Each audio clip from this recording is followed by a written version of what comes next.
Thank you, Sophia. Now, the King has paid tribute to the former Deputy Prime Minister John Prescott, who has died at the age of 86 following a battle with Alzheimer's. The King said, "I am deeply saddened to learn of the death of Lord Prescott. I remember with great fondness his unique and indomitable character, as well as his infectious sense of humour."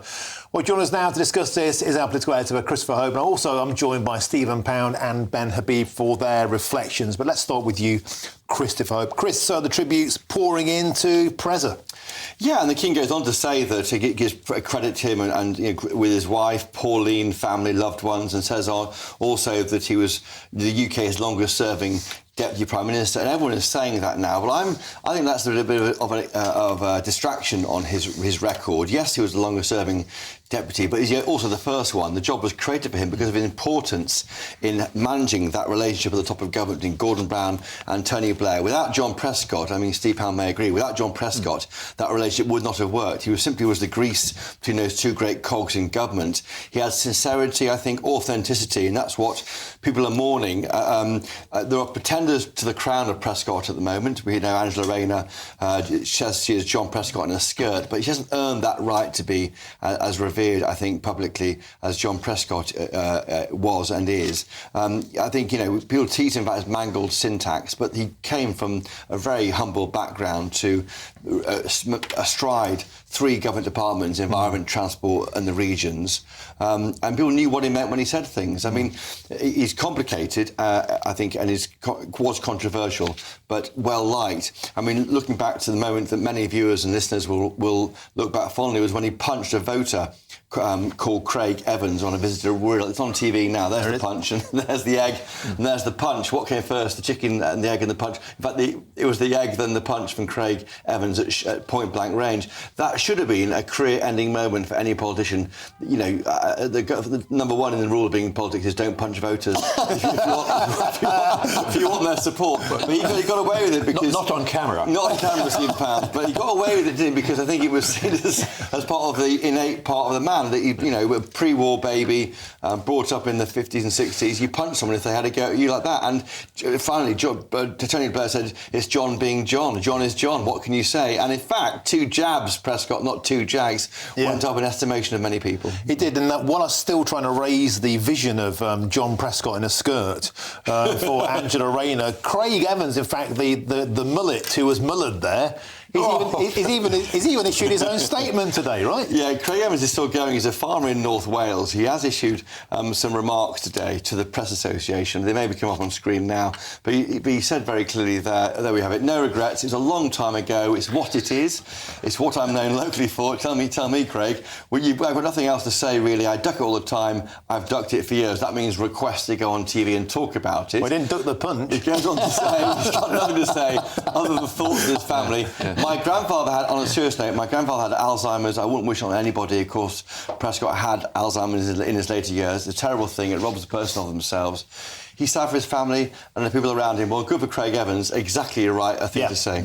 OK, Stephen Pound, let's bring you in now. Of course, a former colleague of yours. Preza certainly was known as a rough diamond, though. He was indeed. I mean, his legacy will probably be his efforts of devolution and actually, taking power away from Westminster. But some of us remember... Awful legacy. Marvellous legacy. Awful legacy. Look, when it's completed, Ben, when it's done, when it's a job, so it's work in progress. But we used to have a magazine called Labour Weekly, which obviously came out every week, and Chris McLaughlin, I think, was the editor of it.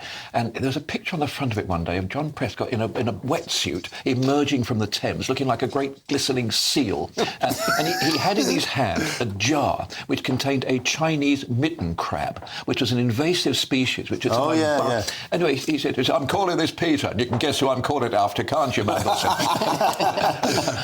and in the whip's office, jaws dropped. How are we going to get away from this? And of course, it was, Prescott being Prescott. Yeah. But we actually lost a council by-election in West London on the day that he had the Jaguar to take in Bournemouth when we had the Labour Party conference. 2 Jags, he was called then, of course. Because he didn't want to upset Pauline because she just had her hair done. and the Tories, devious so-and-sos that they are, printed off 1,000 copies of the front page of The Sun, which had this thing about, talk about one Jag for me, two Jags for you, plastered it all over the world, and we lost what has been a very safe Labour ward. So I look back on John Prescott with mixed emotions. I've got to say, on the Jags issue, he gave the cars back when one of his big things was the Kyoto climate. Well, when he got caught. Yeah, but in the He saw the light. late 2010s, he gave them back and then because he thought they were polluting vehicles. But So can you gave the imagine vehicles back. Ed Miliband with the Jag now, with 2 petrol filling? It had a double tank, didn't it, Yeah, the Jags? Do you remember? Yeah, yeah. Had to fill them up 8 miles a gallon, I think it was. But on a serious point, before we move on to talk about Elon Musk and him getting involved in British politics with you, Ben Habib,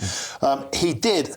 I'm a working class lad from the coal belt, and he did have that connection with those communities, which helped to bridge that thing between Blair, the cherubic as he was then, fresh-faced, progressive, more liberal, more metropolitan.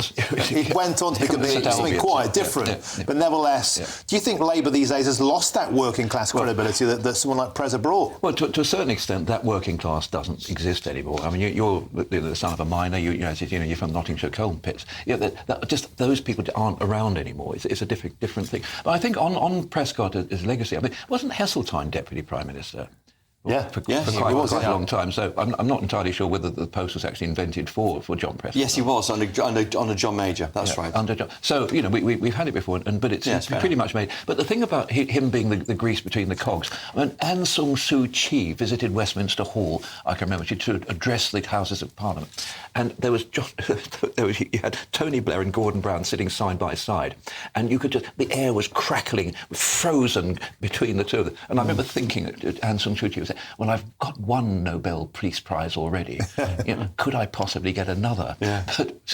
Before Preza got stuck But we in. said, no, John Prescott's got the job. Great. Right, let's move on. Using the internet without a VPN is a bit like taking to the road without car insurance. All it takes is one unlucky moment to cost you a lot of cash. We want to help protect you. This video's sponsor, Private Internet Access, is the VPN to help keep you safe. Now, you might be asking, what is a VPN? Well, a virtual private network is an app that hides your IP address and safeguards your internet connection through an encrypted tunnel. This way, it shields your digital life from the eyes of those that are looking to exploit your private information. Whenever you connect to the internet on a public Wi-Fi network, such as at airports, coffee shops, friends' houses, or even in your own home, your data is at risk of being stolen. Hackers that are connected to the same Wi-Fi network have the ability to steal your personal data with ease. T-Mobile reached a settlement this year with the US Federal Communications Commission after they suffered data breaches in 2021, 22, and 23. In 2023 alone, over 37 million customers' data